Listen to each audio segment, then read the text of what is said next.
Psalms 119, verse 133. And the scripture reads, Order my steps in thy word, and let not any iniquity have dominion over me. I say it again, order my steps in thy word, and let not any iniquity have dominion over me. Praise God. Amen.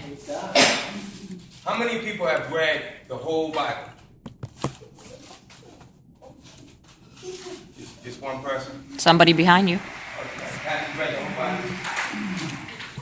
A lot of people that don't know the Word, or don't really study the Word, or try to get to know the Word, and they get to, well, I've always heard, I'm going to read from Genesis to Revelation, and I said, I advise you not to. I would advise you to stop at John, maybe the Gospels, and work your way to finding out how it intertwines with one another. Start reading in Genesis, okay? Then you get in Exodus, okay? With that book, Leviticus, that's when it gets tough. It gets tough.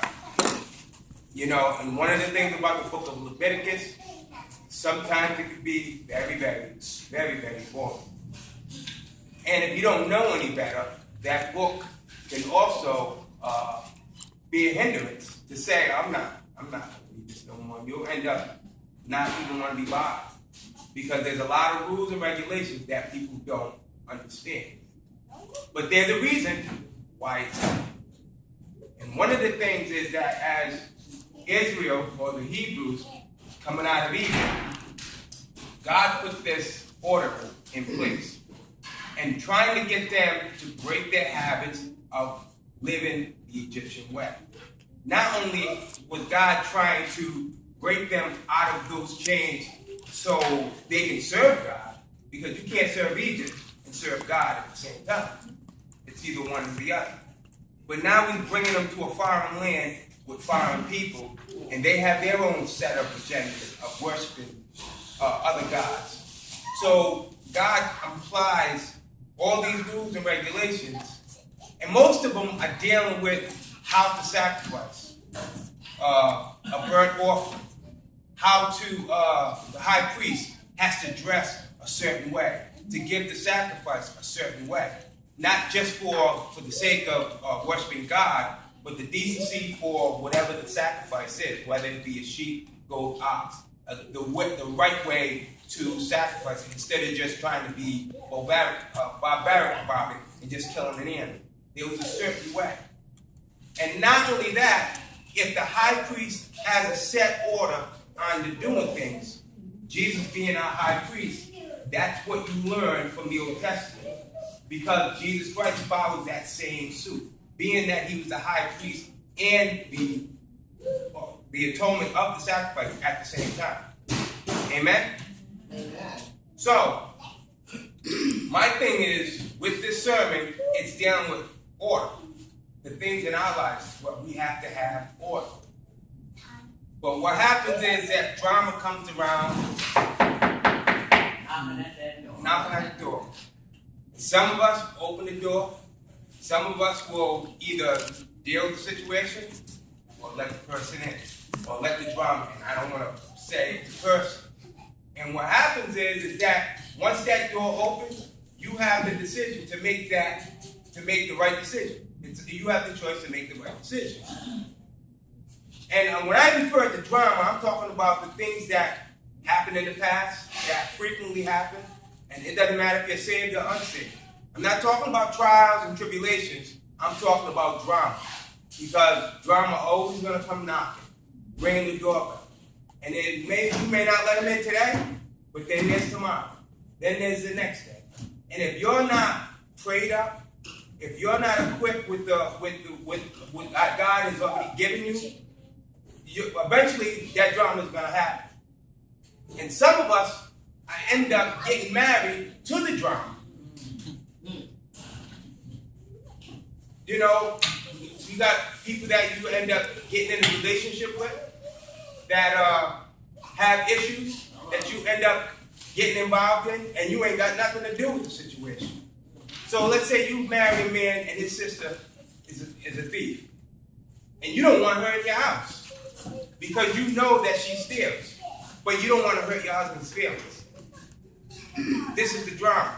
Or we can have grandma who's been divorced, then her daughter gets divorced, then your daughter gets divorced, or Uncle Johnny who has a wayward girl because of the issues that he had when he was a kid, or cousin Jessica who has issues with trust because of the fact that she's been molested. These are all dramas that happen. And when I mean drama, I'm talking about disorder and dysfunction in our family. It can be even at work. It can be even in the church. And what I'm getting at is that when we have these issues, if we are not prayed up, if we don't have the equipment to deal with the issue, it'll keep gnawing at us, gnawing at us, and gnawing at us. And we end up becoming crazy, or giving up, or walking away, or allowing to letting that issue come and run amok in our own home. And then that curse happens to our children and our grandchildren. You know, but thanks be to the grace of God that He breaks those chains, because He's a curse breaker. That's what the blood of Christ is. He's a curse breaker. The thing about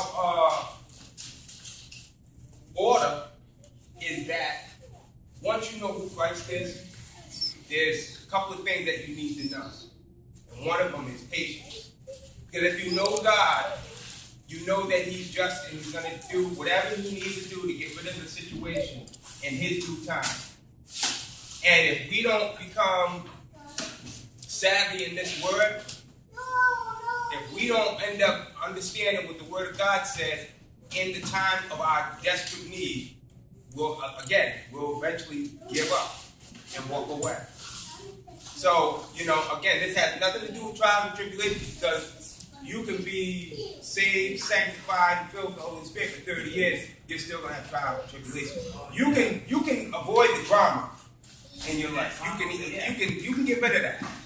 But trials and tribulations come and go. That's not going anywhere until Christ comes back and returns for His people. But as far as when it comes to order, I ain't talking about law and order. I'm talking about order, because that's what God does. In order for you to get to where you need to be, everything has to be aligned. So you have to be patient with God and to know that He's going to put you in a place to where, to excel, you're going to have to do it His way. You're going to have to wait. A lot of people, they get right with God and they expect all these blessings. They expect to get a better job, and they expect to get a better car, or whatever. It don't have to be materialistic. It's just they expect things to get better. But if you're rushing and you step out of order, you're gonna end up falling on your feet. And the only person you can blame is yourself. Mm-hmm. Even Christ, His own family, very dysfunctional. Grandmother, or I would say great grandmother, over the years, did prostitution. One was a drunk. One was he had a lot of family. If you trace down the lineage of Jesus Christ, most of his family were all for Cocoa Puffs. You know what I'm saying? Even like David himself, as far as with the fighting and bloodshed and sleeping with this one and sleeping with that one. And then you think about after David, you think of Absalom, and you think of Solomon following the same step. Well, King David, he's lying there, he's old, he's on the verge of dying, and he has a son that wants to take over. Looks at the opportunity to try to take over. So he sees his opportunity. Yeah, that one too. For him to take over. And things that you have to go through God. In order to run a kingdom, you have to go through God. Solomon followed the steps of his father. He had, 700 wives? And then he kind of went astray because those type of wives had different gods. And granted that, God still lifted him up. But think about all the people that he left out aside because of the fact that he was following the steps of women instead of following the steps of God. And this all entailed of David being rejected by his own father because he was the youngest. So, that seed of disorder will end up getting involved in your own family. So you got to take it and strive to know that when you say you're a child of God, you have to take it to the point where you have to be patient. Whatever God is bringing you to, you have to be patient. That's number one. Number two is that you have to understand that procrastination will get you nowhere. And I'm be the first one to be guilty of that. Because God calls me to do certain things, and sometimes I get distracted. So procrastination will end up preventing me to get to where I need to be.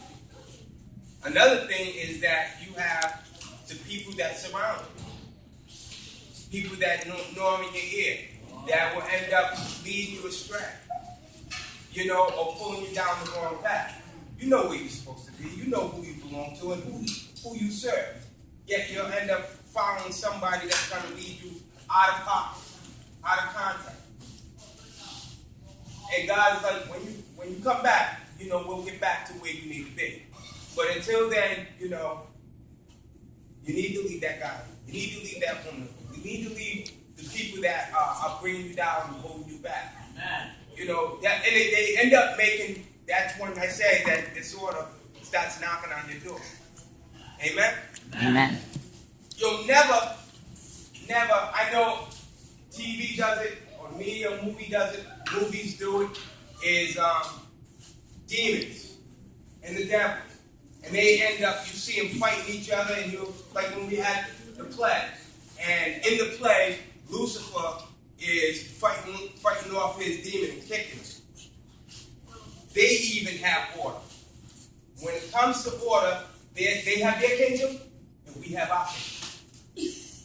And they are in order. So if the chief demon says, you know what, this is how we're going to do this. We're going to knock on Sister Flo's door. She opens up the door, and she lets us in. These are the things that we're going to attack her. They're not going to say, oh, no, I want to do this, I want to do that. They all come in agreement. Jesus Christ, when he went to go heal someone, and they called him, he worships the chief of Beelzebub, or the devil himself. And he goes, a kingdom is divided is not going to stand. It's not going to stand. True. Kingdom divided is not going to stand. They have their order, they have their communications, and they're going to do whatever it needs to be done to allow their kingdom to stand. So you have to realize that when we as children of God, we have to be prayed up. And we have to confess the things that we have in our lives so God can deal with it. But we hold it back. We get all stressed out. Anxiety exists. And all these things are all for nothing because of the fact that we are not actually pursuing God the way we need to. The only people that actually fight are preachers against preachers, Baptists against Catholics, Catholics against Methodists, Methodists against Jehovah's Witness or what have you. You see people fighting each other, all for the sake of being Christ-like. But you'll never see angels fighting each other. You'll never see demons fighting each other because it's a kingdom. That's why the Bible says, for this day I say, who do you serve? Is it God or is it man? Amen? Amen.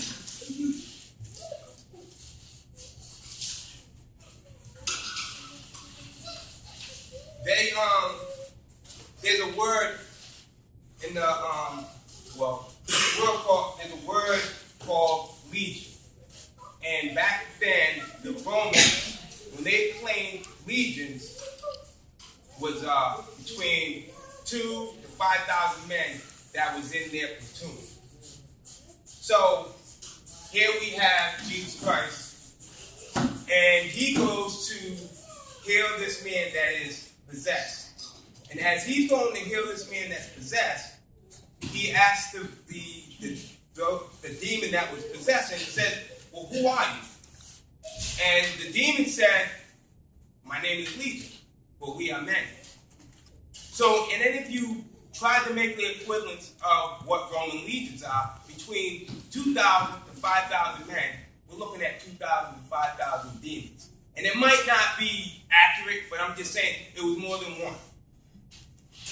But as a legion, I was in the service. And one of the things of being in the service is that in order to get from point A to point B, during peacetime, like from Virginia to Nova Scotia or Spain or Italy, the ship has to run in an orderly fashion.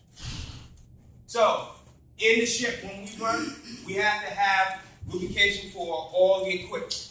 That lubrication, we never throw the lubrication away once it's being used. We store it, and we run it through a purifier so that we can use it again. So we'll have two storages, one for new oil, one for old oil. Once that old oil is filled to the top, we take it and we purify it in this purification system, and it becomes new again. And that's for the equipment that's being run. Because without it, all the gears, the reduction gears, and all the machinery or engineering equipment would run insufficient and break down, and we'll be dead in the water. Same thing with water. We take salt water and we use the distilling plant and clean up the water to make it fresh water. That way, within our 6 months that we're out to sea, we're drinking fresh water. And we're actually cooking with fresh water. If not, then people are going to drink salt water and we're going to be very, very, very, very rich. So, I say this because of the fact that all it takes is one person to not follow